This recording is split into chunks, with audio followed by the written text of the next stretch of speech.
A&T students and staff. I'm your host, Deanna Howell, and welcome to Second Take. Alongside me is Matt Parmigiano, Desiree Grooms, and Demetrius Dillard. Today we're going to be covering some top-notch topics: the Winston-Salem State football team, NFL, and Mayweather's fighting career. Let's get started. The Winston-Salem State football team is 0-2 after losing on the road to UNC Pembroke 17-7 and Valdosta State 31-3. Should Rams fans be concerned? I feel like they should, because they're off 0-2. They haven't been 0-2 since 2009, and they're also combined for 10 points these last two games. They should definitely be concerned. Like Desrick said, they haven't started this way in a while, and they're used to being, a winning team, and now they're in a losing position. So it's going to be interesting to see how they respond, being in a state of adversity. From what I heard, there's a lot of talent on the team, but they're lacking in chemistry. So I wish the best for them, but they should definitely be concerned though. I agree with you two guys. They should be concerned because they lost a lot of starters from last year's team, and they've got a redshirt freshman quarterback starting this year. Their defense isn't as strong as it has been in the past. But really, you kind of got to put it into perspective. They've played two very good teams to start off the year, and once they get into CIAA play, it's a little bit of a weaker conference. I think they can get back and start hitting their stride once they hit conference play. So would you think their chemistry has something to do with their record, since it's a whole new coaching staff? I feel like it shouldn't be, because they had the same coach from last year as well, so I feel like they should be all together by now. There's a lot of new, like Matt said, like the whole starting defensive line is gone from last year. There's a lot of new additions on the team. Like I said, there's a lot of talent, but talent is good, but you have to have chemistry. That's what's going to win championships. So. Yeah, and see, the quarterback position is the most important position in football at any level. And this redshirt freshman quarterback, him being starting, he's only been starting for 2 games now. So, I think once he gets a couple more games under his belt, he'll kind of figure it out, and he'll help lead the team to where they need to be. I hope the chemistry gets better, guys. Right. Now on to the NFL. The first week of the NFL season is in the books. Which 2 teams for your early picks to meet in the Super Bowl?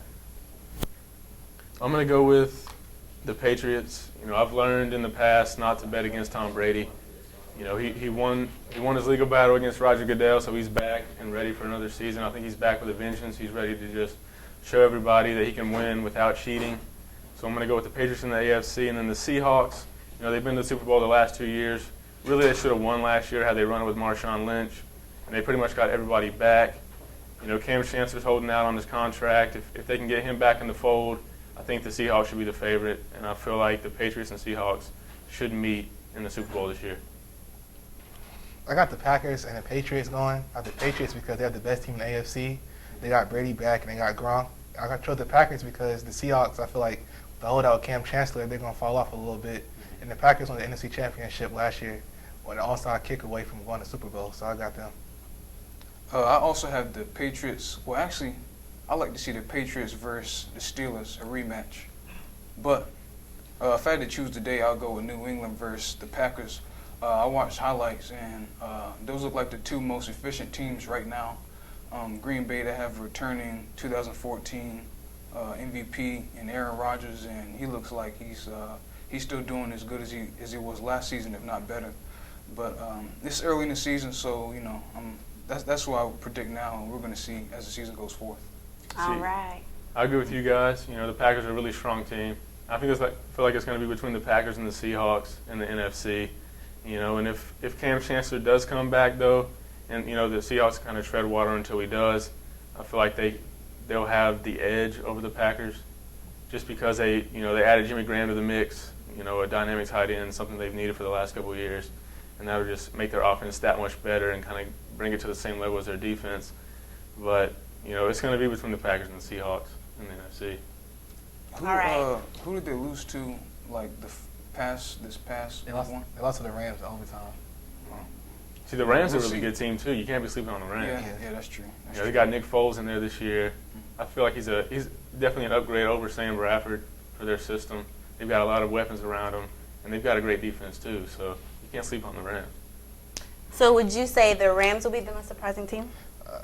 I would say Atlanta. Thus far, they've surprised me the most.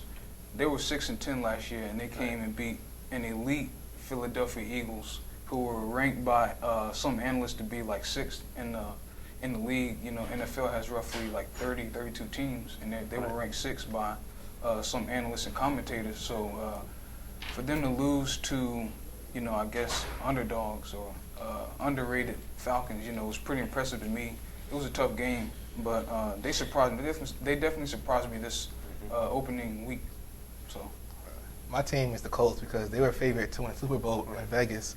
They picked up Frank Gore, Andre Johnson, and Trent Cole, but they ended up losing to the Bills very badly, and they have Andrew Luck, so be happy to see what goes on later in the season.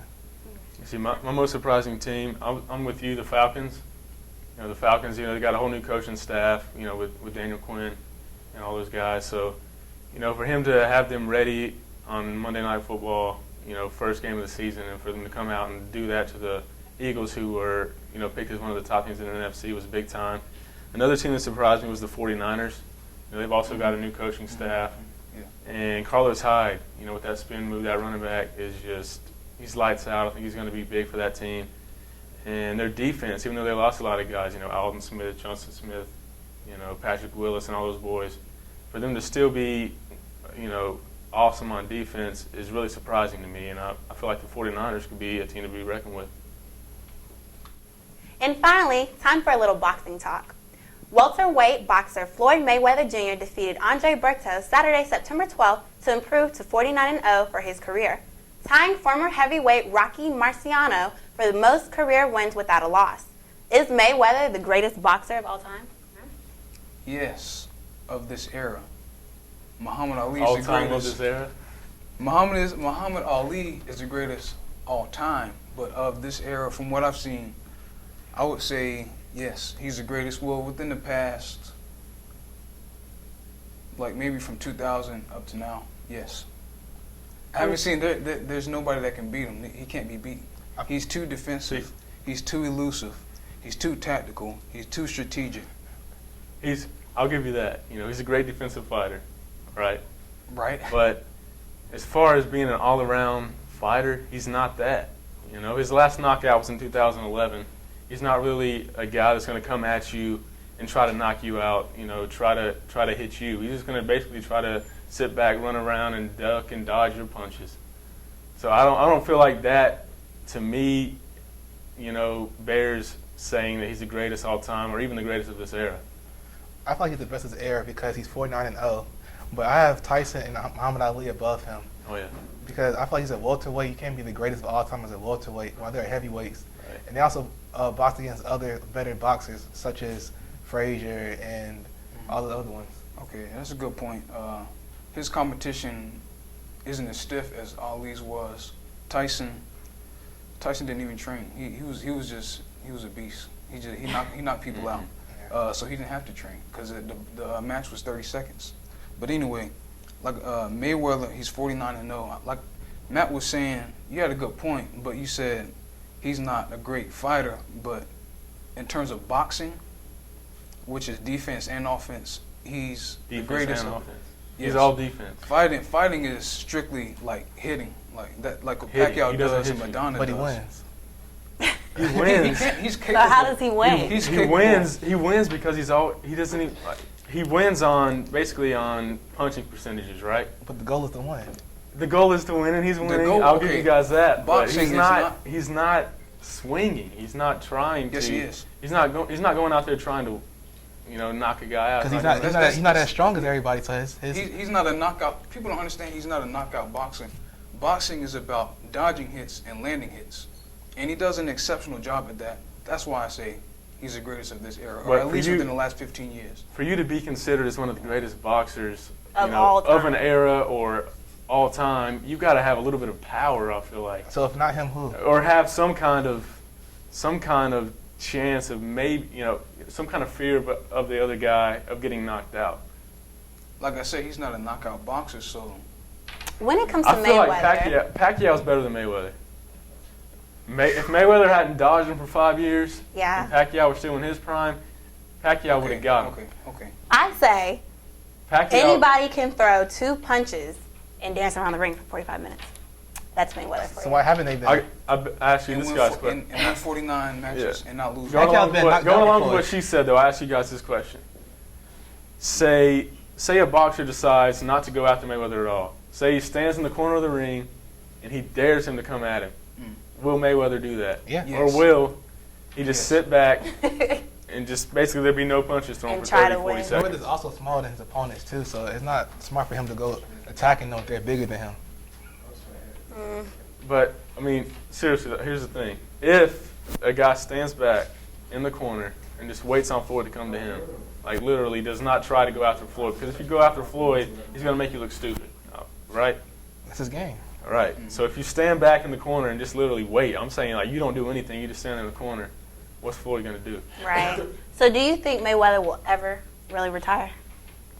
I feel like one more match, 50-0, then he'll retire. Yeah, I can't see him stopping at 49 Yeah, though. he's not. It just wouldn't make any sense. He's already too arrogant. So he's gonna, that's something else to go with his bragging rights. That 50-0, I had the best record. TBE, I'm the best ever. So he's definitely gonna come out of retirement and break Rocky Marciano's record. Yeah, I feel like this whole retirement thing is just to kind of build more hype around himself and try to, get more people to watch his next fight, basically. That's what I feel like it is. Thank you guys for tuning in to Second Take. I'm your host, Deanna Howell. This is. Matt Parmesano. Desert Grooms. Demetrius Dillon. See you next time, guys.